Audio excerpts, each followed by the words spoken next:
함께 보셔야 할 말씀은 구약성경 창세기 45장입니다. 내일 읽게 되는 말씀일기 본문인 창세기 44장과 45장 중에서 45장 1절부터 15절 내용 위주로 말씀을 살펴보고 은혜 나누도록 하겠습니다. 구약성경 창세기 45장 1절부터 15절까지 말씀, 구약성경 72면 전후를 보시면 되겠습니다. 1절부터 15절까지 함께 봉독합니다.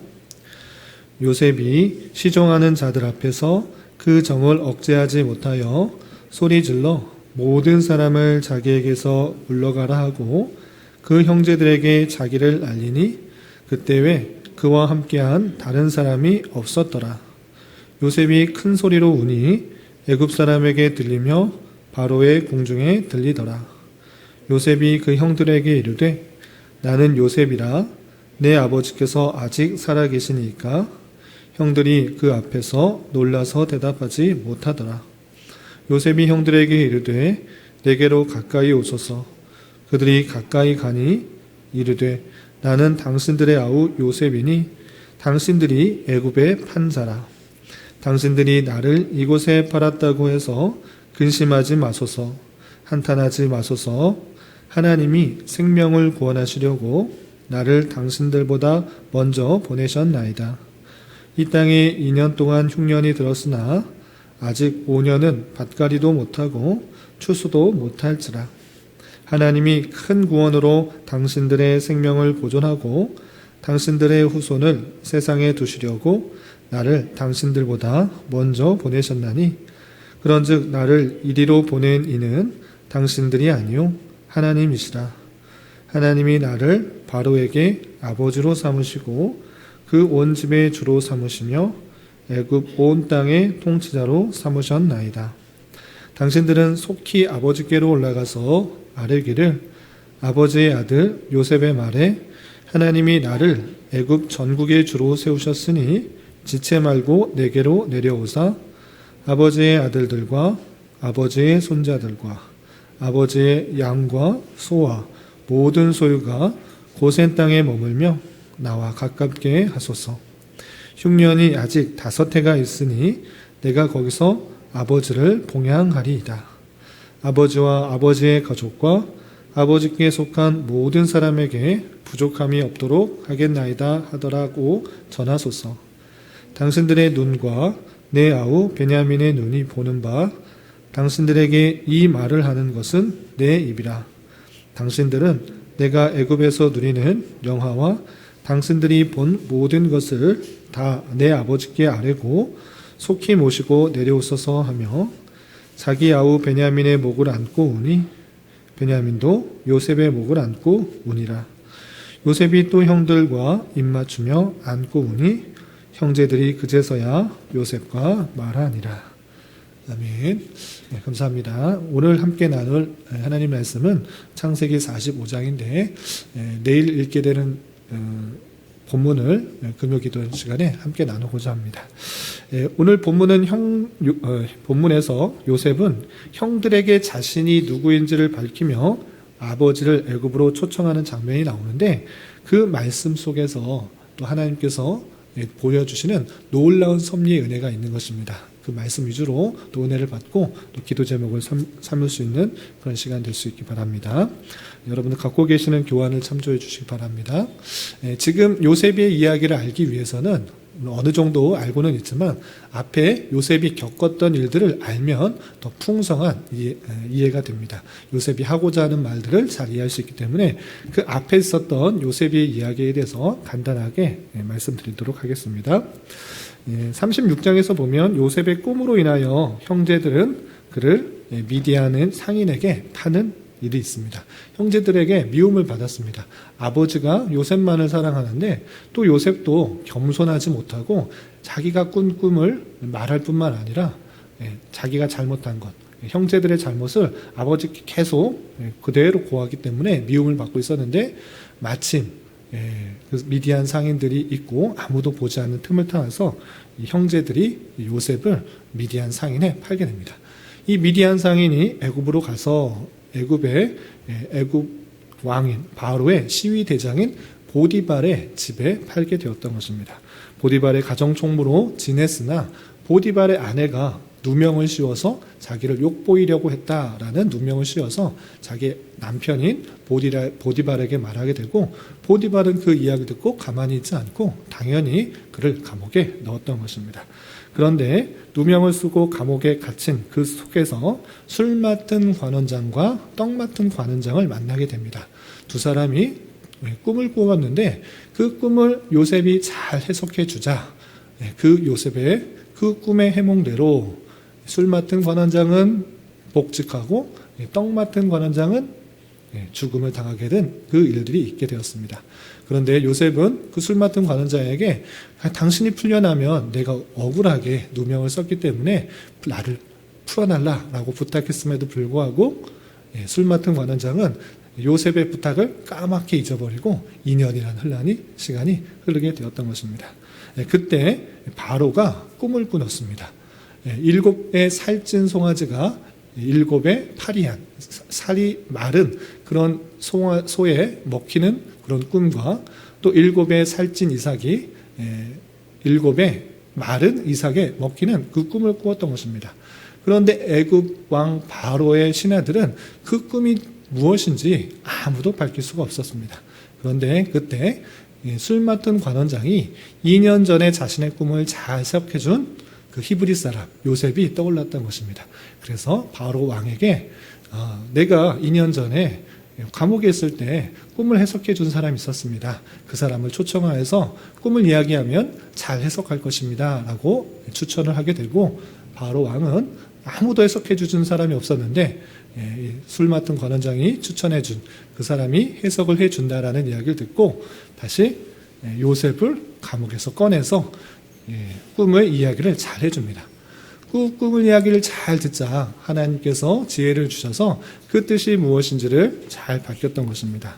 7 흉년 후에 7 흉년이 있을 것인데 당신은 지혜와 명철이 뛰어난 사람을 택하여서 총리로 세우고 7해 흉년이 들었을 때 곡식을 잘 거두었다가 7 흉년이 들면 그 곡식들을 나누어 주어서 이 어려움을 극복해 나가십시오라고 알려주게 됩니다. 그 이야기를 듣고 바로 왕은 참으로 옳다라고 생각하여서 다른 사람이 아니라 요셉을 총리로 세우게 되었던 것입니다. 그리고 그 꿈의 내용대로 정말 큰 흉년이 7년 동안 있은 후에 흉년이 들자 애굽뿐만 아니라 가나안 땅에도 큰 흉년이 들어서 먹을 것이 하나도 있지 않게 되었습니다. 그래서 어쩔 수 없이 가나안에 그런 살고 있었던 야곱의 형들, 야곱의 아들들이 애굽 땅에까지 와서 음식을 구하는 모습들을 살펴볼 수 있었습니다. 그러나 요셉은 자신을 밝히지 않고 형들에게 형제 우애가 정말 어떠한지를 잘 살펴보고 또 아버지와의 관계가 어떠한지를 잘 살펴보기 위해서 계속적으로 테스트를 합니다. 그래서 당신들은 정탐꾼은 아니냐, 정탐꾼인 것처럼 해가지고 동생이 있느냐, 또 아버지는 살아있느냐 여러 가지 물으면서 다 돌아가지 말고 정말 네 말이 사실이라면 내가 그 동생을 데려오라 라는 그 말을 하게 되고, 시므온이라는 형제가 잡혀있고 동생을 데려오라고 그렇게 말을 하게 됩니다. 그런 일들이 다 있은 후에, 여러 가지 일들을 다 한 후에 이 요셉은 형들의 말들이 사실이고 또 베냐민은 정말 살아있는 것들을 확인하고 그 관계가 끈끈하다는 것을 다 확인하게 됩니다. 그리고 나서 드디어 애굽의 총리인 요셉이 자신이 누구인지를 밝히는 장면이 이 45장에 나오는 것입니다. 그 내용 1절부터 15절까지 있는데 그 내용을 통해서 우리가 생각할 수 있는 것들이 무엇인지 교환을 살펴보시면서 교훈받도록 하겠습니다. 첫 번째 3절 4절에서 보면 드디어 형제들이 베냐민을 끝까지 사랑하고 또 지켜주는 그 모습을 보고 형제 우애가 계속 있구나라는 것을 깨달았습니다. 그러면서 어떻게 하느냐, 자신이 요셉이라는 것을 이렇게 밝힙니다. 3절 보시면 요셉이 그 형들에게 이르되 나는 요셉이라. 내 아버지께서 아직 살아계시니까 형들이 그 앞에서 놀라서 대답하지 못하더라. 또 4절에서 보면 요셉이 형들에게 이르되 내게로 가까이 오소서. 그들이 가까이 가니 이르되 나는 당신들의 아우 요셉이니 당신들이 애굽의 판자라 라고 하면서 자신의 신분을 이제 밝히게 되는 것입니다. 이 내용을 통해서 2번씩이나 밝히면서 자기가 요셉이라는 것들을 알려줄 때 비로소 형제들은 어떻게 됐습니까? 내가 팔았던 그 요셉이 죽지 않고 애굽의 총리가 되었다라는 것을 깨달을 수 있었습니다. 이 말씀을 통해서 이때 비로소 알 수 있었는가? 그 전에도 요셉은 형들에게 자신이 누구인지 알 수 있는 여러 가지 힌트를 줬음에도 불구하고 전혀 생각할 수 없었습니다. 어떻게 내가 팔았던 그 요셉이 그때 총리가 될 수 있었을까? 전혀 생각하지 못하고 있었기 때문에 전혀 알지 못하는 그 모습들을 볼 수 있습니다. 꽃 같은 현실에서 굳이 말로써 밝혀야 비로소 알 수 있는 사람이 있습니다. 그러나 말씀을 듣긴 들었으나 마음에 두지 않고 산 결과로서 그들이 그런 모습 가운데 있는 그 모습을 볼 수 있습니다. 영적인 둔감과 어두움의 모습들이 그들에게 있는 것입니다. 눈에 보이는 사실, 그 사실을 보는 것이 아니라 하나님께서 주신 말씀 가운데 살고 있어야지 그 일들이 정말 일어났다라는 것을 생각할 수 있는 것입니다. 다시 말해서 요셉이 꿈을 꿨을 때 많은 곡식단이 나에게 와서 절한다. 그리고 많은 별들이 나에게 와서 해와 달과 별들이 나에게서 절한다 라는 사실들을 요셉뿐만 아니라 또 그 꿈을 이야기해준 형들에게도 똑같이 알려주었습니다. 그러나 그 마음, 그것이 하나님께서 알려주신 그 사실이기 때문에 그 마음을 갖고 있었던 그 요셉은 그 일들이 실현되는 것들을 쭉 목도하게 된 것이고, 그러나 요셉의 형들은 그 말씀들을 마음에 두지 않았기 때문에 그것이 정말 일어날 것인지를 잘 알지 못했던 것입니다. 하나님의 말씀을 가지고 있는 사람은 눈에 보이는 이면에 하나님의 뜻이 이루어지고 있구나 안 이루어지고 이것을 판단할 수가 있는 것입니다. 그래서 우리는 눈에 보이는 현실만을 보고 살아가는 것이 아니라 그 이면에 나타나는 영적인 사실들이 정말 일어나고 있는가 일어나지 않는가를 생각할 수 있는 힘을 길러야 된다는 것입니다. 우리가 아무런 생각 없이 육에 보이는, 눈에 보이는 현실만을 가지고 나타나는 일로 인하여서 판단하는 것이 아니라 하나님께서 말씀을 주셨을 때 그 말씀이 내 안에서 어떻게 이루어지는지, 영적인 사실들이 어떻게 이루어지는지를 고민하면서 판단할 때 영적인 기밀함 가운데 하나님의 뜻이, 하나님의 말씀이 이루어지고 있다는 것을 발견할 수가 있는 것입니다. 요셉은 하나님이 주신 말씀을 끝까지 잘 지키고 생각하고 있었기 때문에 형들을 바로 알아볼 수가 있고, 형들이 나한테 전하는 모습을 통해서 하나님의 말씀이 실현되고 있구나를 계속적으로 깨달을 수 있었지만, 요셉의 형들은 그 사실들을 전혀 잊은 채 살아가고 있었기 때문에 요셉도 알아보지 못했고, 또 하나님의 뜻이, 하나님의 말씀이 이루어지는 것을 잘 깨닫지 못했던 것입니다. 그러므로 말미암아 우리는 하나님의 말씀을 지식적으로만 아는 것이 아니라 그 지식을 가지고 실제 일어나는 삶에 있어서 어떻게 일어나는지 그 영적인 면까지를 잘, 표면적인 일들, 이 면에 있는 일들까지 함께 생각할 수 있는 지혜를 가져야 될 것입니다.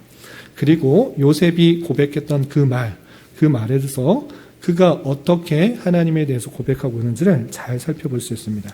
그 표현이 5절에 이렇게 되어 있는데, 우리 5절 말씀을 다시 한번 읽어보도록 하겠습니다.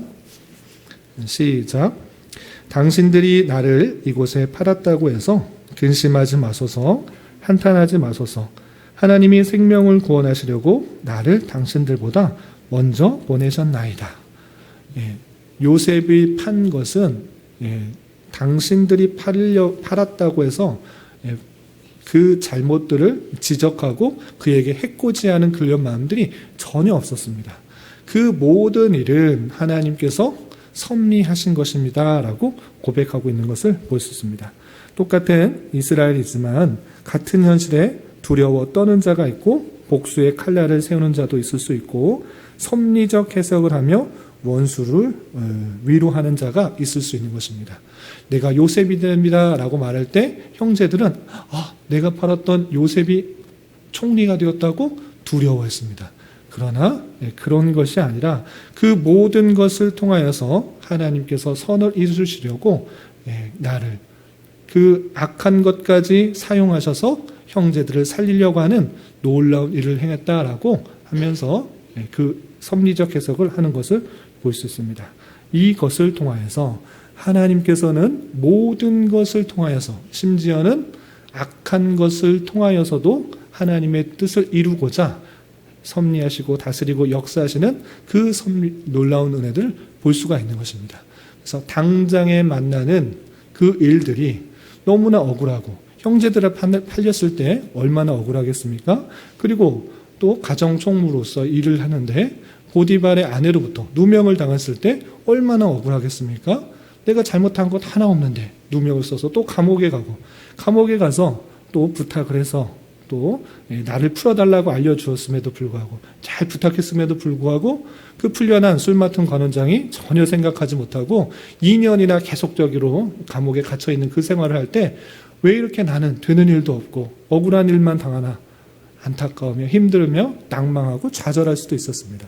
그러나 그런 것이 아니라 그 모든 잘 되어지지 않는 일들까지도 하나님께서는 섭리하셔서 하나님의 뜻을 이루려고 하셨다라고 하시는 그 모습들을 우리는 잘 살펴야 되는 것입니다.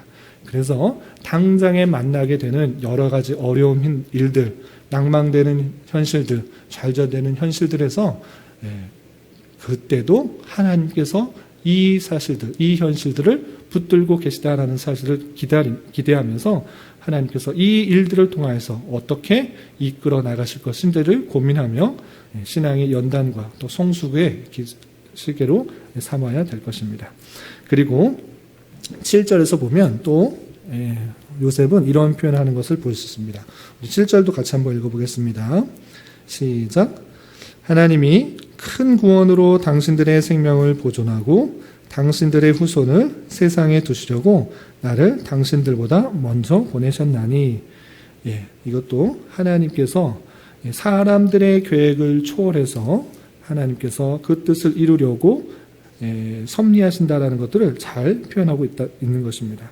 형들은 분명 요셉을 해하려고 하였지만 하나님의 섭리는 그들의 악한 속기를 통하여 하나님의 의도와 목적을 이루셨다라는 그 고백들을 하고 있는 것입니다. 말씀드린 것처럼 우리가 그러한 신앙을 가지고 그 하나님의 놀라운 섭리가 있다는 사실을 가지고 우리에게 주어진 삶을 힘있게 잘 감당해야 되는 것입니다. 그리고 마지막 한 가지만 더 살펴보면 9절부터 11절까지는 어떤 말씀들이 있는가? 그 모든 사실을 안 이후에 이제 형제들이 다시 고향으로 돌아가서 아버지와 그의 가족과 모든 사람들을 다 데리고 내려오도록 그렇게 부탁을 합니다. 그 일들을 감당하는 데 있어서 요셉의 형들이 사용되는 것을 볼 수 있습니다. 그런 것을 통하여서 하나님의 약속의 실현 현장에 서 있는 줄 인식하는 요셉으로서 이제 하나님의 언약을 실현을 수종들고자 하는 것입니다. 그 일들을 감당하기 위해서 형제들과 다시 그 함께한 모든 사람들을 데려오도록 하는 그 말씀을 살펴볼 수 있는 것입니다. 가나안이 비록 약속받은 땅일지라도 기근과 흉년의 때를 애굽에서 지내면서 보호받도록 하신 놀라우신 섭리가 있는 줄 알아 그 뜻을 아는 자로서 우리는 그것을 수행할 수 있는 자, 하나님의 선한 도구로 쓰임 받을 수 있는 자가 되어야 될 것입니다. 하나님께서 어떤 말씀을 주셨는지를 잘 알지 못하면 그 일들을 수행할 수가 없지만 하나님께서 원하시는 뜻을 잘 알고 있다고 하면 하나님의 뜻을, 하나님의 말씀을 수행할 수 있는 그런 도구로 쓰이는 것이고 수종둘 수 있는 자가 될 수 있는 것입니다. 그런 선한 도구로 쓰임받기를 기대해야 될 것입니다. 밑에 보시면 교훈과 적용을 다 세 가지로 정리해 두었습니다. 그 내용을 좀 보겠습니다. 먼저 첫 번째, 말씀을 들을 때 듣고 마음에 새겨 영적으로 민감하게 반응하여 주어진 현실에서 표면적 일 뒤에 있는 영적인 일들까지 생각하며 살아가기를 힘써야 될 것입니다. 우리는 당장의 눈에 보이는 일들로 인하여서 많이 낭망하고 좌절하고 힘들어할 수 있지만 그 모든 일들 뒤에는 하나님의 섭리가 있다는 사실들을 기억하며 영적으로 민감하게 반응하며 살아가야 될 것입니다. 그리고 비록 당장에 만나는 현실이 어렵고 힘들지라도 모든 것을 합력하여 선을 이루시는 하나님의 섭리의 손길이 있음을 알고 잘 감당해야 될 것입니다. 하나님께서 힘이 없으셔서 능력이 없으셔서 우리에게 환난과 곤란을 당하게 하시는 것이 아니라 그 모든 것을 통하여서 하나님께서 선을 이루시고 또 신앙의 성숙과 성장을 이루게 하시는 섭리의 손길이 있다는 사실들을 잘 알고 힘있게 감당해야 될 것입니다. 그리고 마지막으로 하나님의 말씀이 반드시 실현되는 줄 알아 요셉에게 보였던 그 모든 일들이 차곡차곡 일어나는 그 일들을 우리는 살펴보게 된 것입니다. 이처럼 하나님께서 말씀하시고 약속하신 것들은 반드시 실현되는 줄 알아 우리는 하나님께서 하신 일들이 무엇인지 또 하신 말씀들이 무엇인지를 잘 살펴보면서 선한 도구로 쓰임받고 또 선한 일들을 하는데 수종드는데 마음 쓸 줄 아는 자가 되어야 될 것입니다. 하나님께서 선한 도구로 또 악한 도구로 많은 사람들을 사용할 때 우리가 선한 도구로 쓰임받는 은혜를 받아야 될 것입니다. 이런 일들을 잘 감당할 수 있는 저와 여러분 되시기를 주님의 이름으로 부탁을 드립니다.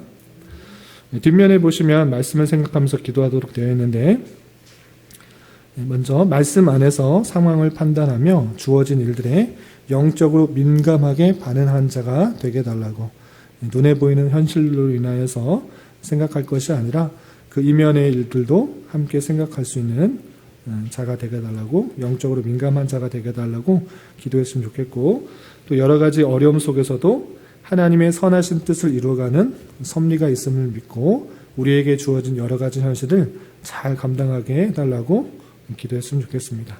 또한 하나님의 뜻에 순종하여 늘 선한 도구로 쓰임받기를 소원하는 자가 되도록 우리 주신 말씀 생각하면서 함께 기도하겠습니다.